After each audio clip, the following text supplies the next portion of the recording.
I'm Prudence Sloan, and I'm going to show you how to make what I call an edible plum pudding.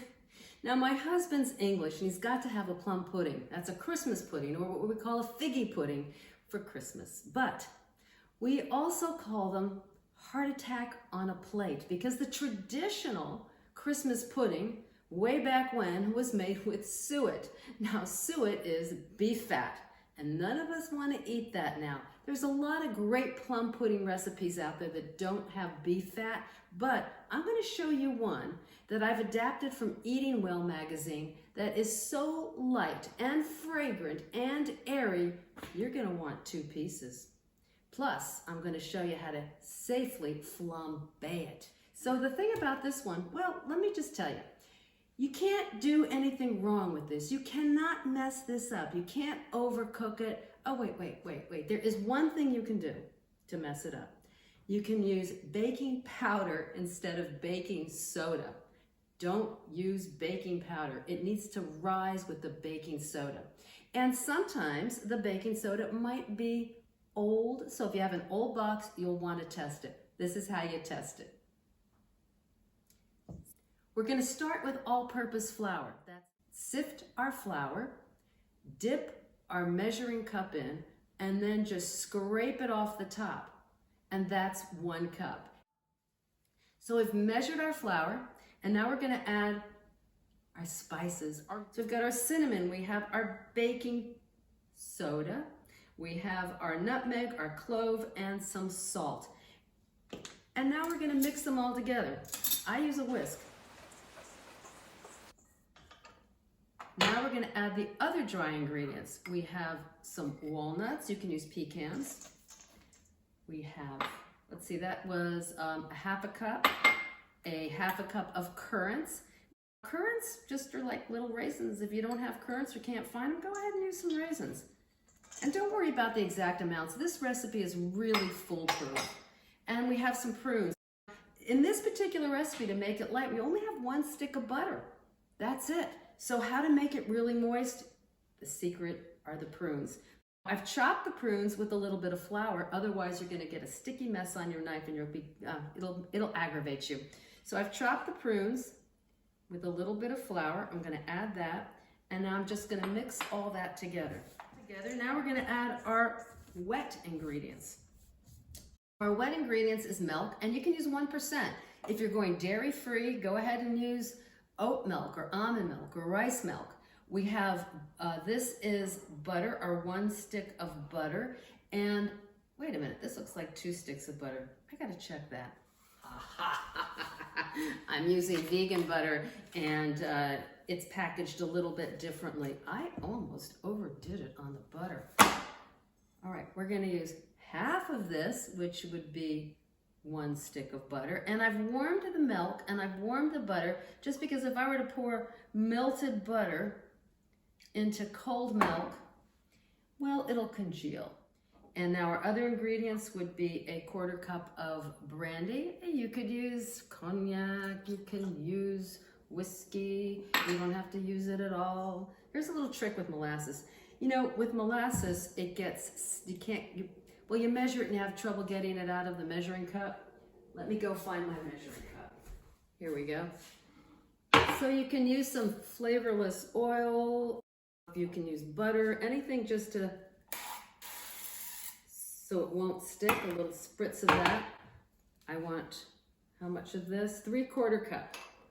We're going to pour that into our liquid ingredients. Look how nicely that poured out. It's a great little trick.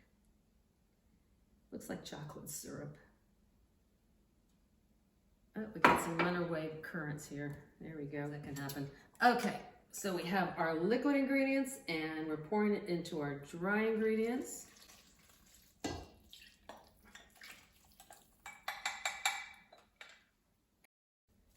Oh, it's not a pretty color, but it smells so good. So I'm looking at this and I'm going, this is a little too wet. So I'm going to add some more flour to it. So I'm just going to sift some in until I get it to the right consistency. What is the right consistency? Well, I'm going to show you. We don't want it too dry, but like I said, You can't mess this one up.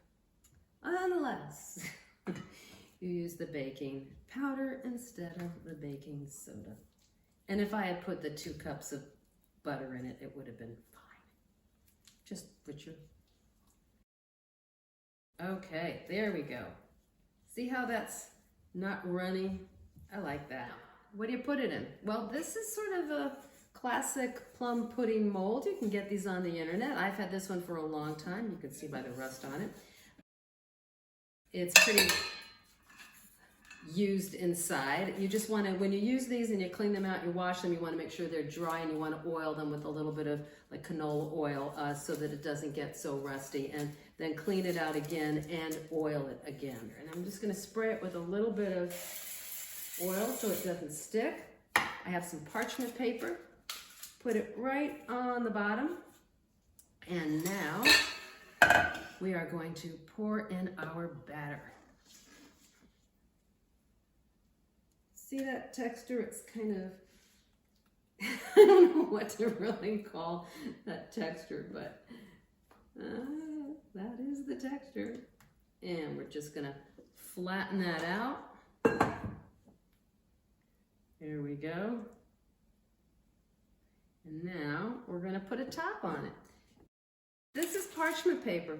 Oops, I was gonna lick that. Okay, there's no egg in it, I can do that. All right, this is parchment paper. And we want to cover it with some parchment paper. Just want to try to protect it from getting water in it and whatever. And we just fold it, fold it again. Or you can use this as a template, whichever works for you.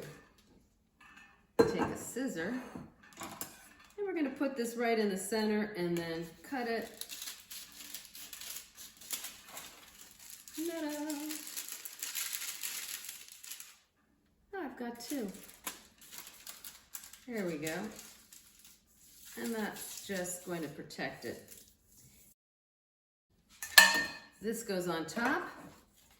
And basically that's all I have to do. And then we put it in a pot of steaming water. So let's say you don't have a plum pudding mold and you just have a Pyrex dish, or you have one with that lovely rim around it, which is the old English ceramic. You can do this. You might want to do this twice because the focus is not getting the water into the plum pudding. And for some reason, this works really well.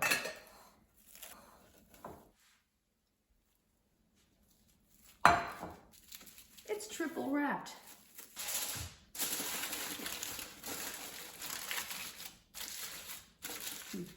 No water's getting into this.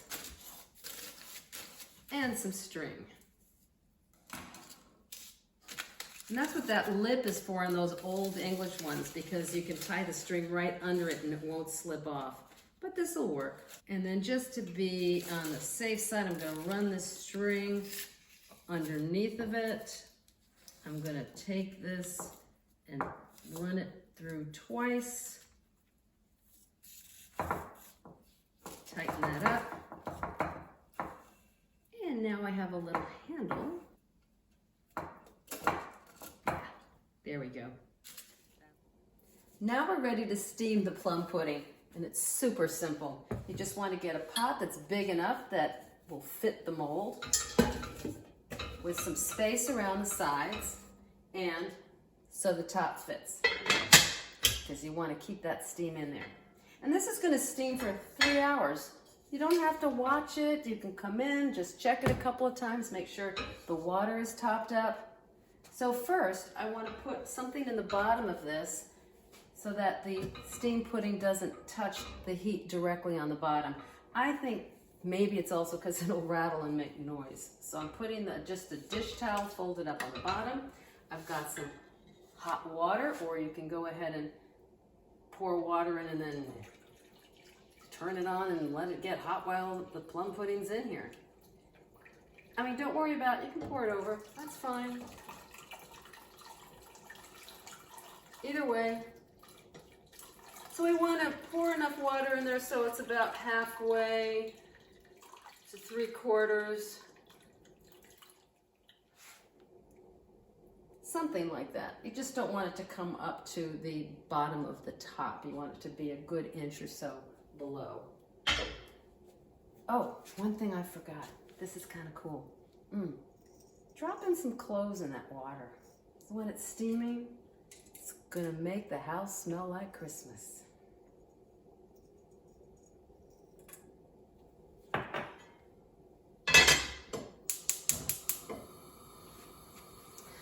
I think I'll go take a nap.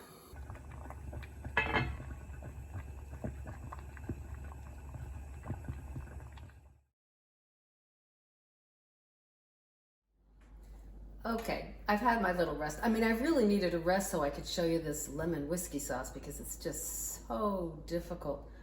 Right. 1 cup cream. 1 cup sugar. Heat that up until it dissolves.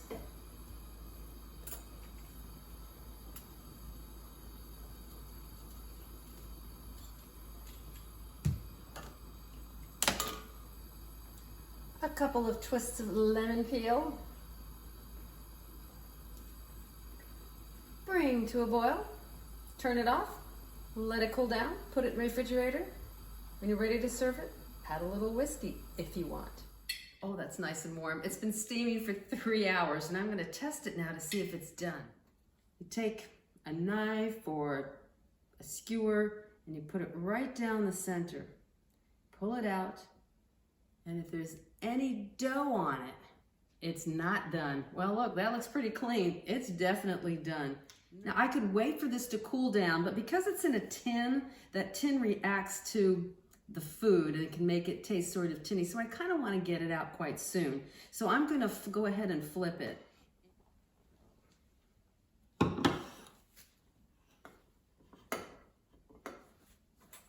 Oh, just no problem. Came right out. And there we go. That is beautiful. Now this will serve 8 people, 8 big slices, or you can have it 16 people. Cut it down in half if you're having a lot of other desserts. But frankly, I think you'll want 2 pieces. So what do you do with it now? Well, you can make this a week ahead of time. Just let it cool down a little bit, wrap it in plastic, and pop it in the refrigerator. And when you're ready to have it, you want to serve it hot. Do you have to re-steam it? No. You can just microwave it till it's hot. Take it out of the plastic and pop it in the microwave. Next up, I'm going to show you how to flambe this safely. Alcohol must be warm to ignite. So here's the easiest and safest way. Using the warmth of the just steamed pudding, pour your brandy over the top and light it. But don't wait or the alcohol will evaporate.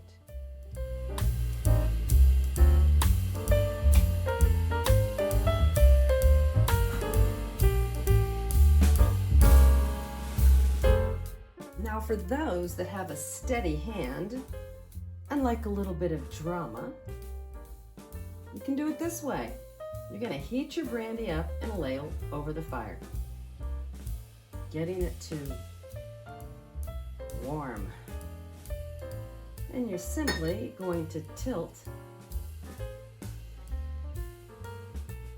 so that it catches on fire.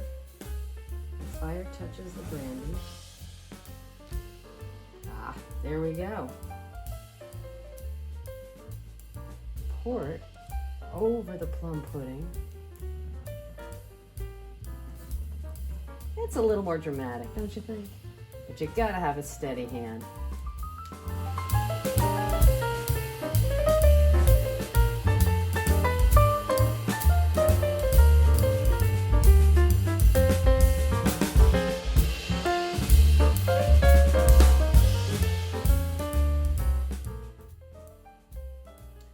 Ready for a piece of plum pudding, otherwise known as my edible plum pudding. This is gorgeous. Oh, I can smell all those Christmas spices. It's nice and moist. And now for the lemon whiskey sauce. And you don't have to put whiskey in it. It's delicious. You want plenty of it too. And you're gonna wanna eat this with a spoon. Oh, can't wait. It's all mine. This is really good. This is so light. Now this is what my husband calls live to see another day plum pudding. Merry Christmas.